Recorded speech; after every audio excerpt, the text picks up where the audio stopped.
2,000 years ago, 12 young fishermen and tax collectors gathered for a meal with Jesus that would forever change their lives.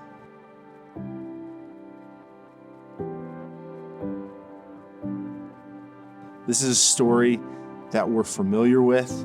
I would even maybe say today that we are over familiar with. I think the invitation today is to experience the real Jesus in a moment of self-revelation where his heart is open to us. We see him for who he really is, and we experience a love that transforms us forever. I'm talking about the Last Supper. Before we jump into the passage, I just want to make this really human. You have to imagine Jesus having walked with his friends. These were his friends. These were the guys he ate with and he walked for miles with. I even imagine them making jokes with each other and becoming so familiar with each other, of course, for Jesus in a holy way, but also in a human way. And Jesus has come to the last week of his earthly life. He's been sent from the Father. He's on a mission to seek and save that which is lost, to bring revelation of who God is to his people, Israel, and to the nations of the earth. And he is 24 hours away from dying a gruesome and bloody death on a cross. Let this question just sit with you for a moment. What would you want to do if you had 24 hours to live? What friends would you want there? What kind of meal would you want? What would you want some of your last words to be? What would you want to be remembered for? Jesus, through the testimony of John and the other disciples, makes his heart very clear. Let's lean in and see the actions, hear the heart, hear the voice, see the eyes of a dying man, a man who is about to leave his friends and take on the sin of the world. What is his final action? John chapter 13, verse 1 says this: "Now before the feast of the Passover, Jesus, knowing his hour had come, that he would depart out of this world to the Father, having loved his own who were in the world, he loved them to the end." The story begins with this overarching theme of the love of Jesus for his friends, for his disciples. But Jesus does not only love in word, he loves in deed. His love takes action. He doesn't just look and say, "Guys, I love you, I'm taking off." He goes, "I am going to imprint my love onto your heart and your lives, and I'm doing it through an outrageous act of service." During supper, the devil having already put into the heart of Judas Iscariot, the son of Simon, to betray him, and Jesus, knowing that the Father had given all things into his hands, and that he had come forth from God, and that he was going back to God. He knew who he was. He knew his authority. This is the creator of the universe. As a man in the flesh, Emmanuel, God with us. What does he do? Who is he? Verse 4 brings us into the scene. And we don't know Middle Eastern customs here in the West. Maybe if you're seeing this from someone else, this is more familiar to you.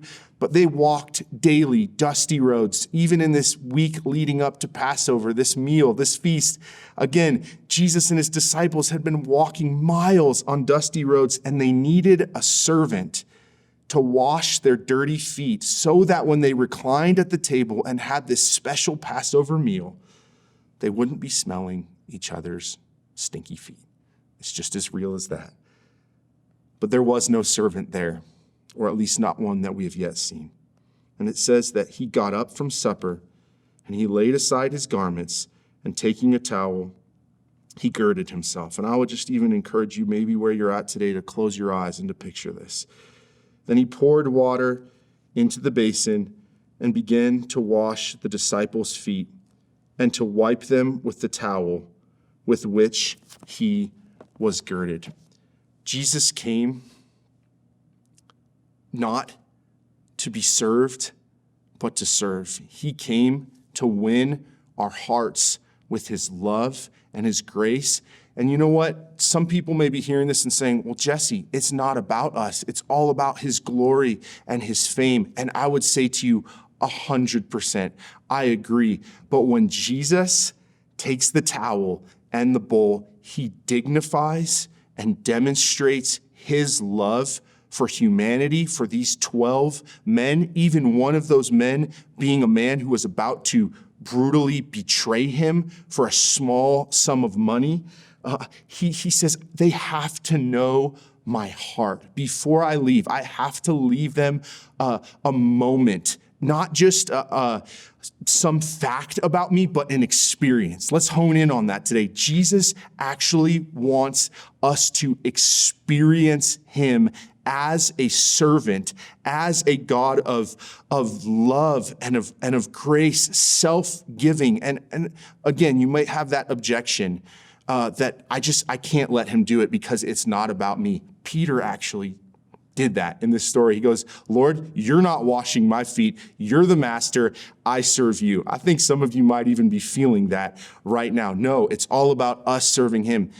Believe me, it comes around full circle. Peter, James, John, these other men, they are going to spend the rest of their life serving Jesus wholeheartedly, even they themselves dying as martyrs, being hung on crosses upside down because of their love for Jesus. But it was this moment and many others, but this as a climax, as a paramount moment where they experienced the love of Jesus and Jesus serving them that transformed their heart. I can imagine them talking about this 20 years later with tears in their eyes. Do you remember that night? Do you remember when Yahweh, the God who created the universe, washed our feet and showed us his love and his greatness in his humility and his gentleness? Friends, I hope today you can leave this little chunk of story and apply this to your life, because I know I'll just speak for me personally. I love the concept of Jesus loving me and serving me. But again, I often just jump to, I got to serve Jesus and I got to do this for him. It never goes well. It always starts with the foundation of what he's done for me, of who he's shown himself to be to me, that enables me to live for him and to serve him. And there's something about the feet. Obviously, just feet are stinky. They're dirty. Here's my challenge to you today. What are the areas of your heart and your life that feel unworthy of the Lord to come and minister to? Because those are the places that he wants to run to. Maybe you're stuck in an addiction today. Maybe you're struggling with depression. The disciples in this very passage are arguing with one another about who is the greatest. Maybe you're stuck in pride and your own ego. Guess what? Jesus comes to you in those places where you feel unlovable and where you feel dirty, and he bows down low and he wants to wash your feet. He wants to minister to you. He wants to serve you. And he knows that as he serves you, it's not going to puff you up. It's actually going to produce gratitude in your heart, and you're going to live for him. Friends, go to the upper room. Don't just skip to communion. Yeah, take the bread, take the cup, receive the life of Jesus, but let him serve you where you feel unworthy and unclean. Let him win your heart. And I know that as you see him, as you experience him in your own little upper room, in that place of your heart that needs him, you are going to live for him and serve him well and wholeheartedly. He's going to win your heart.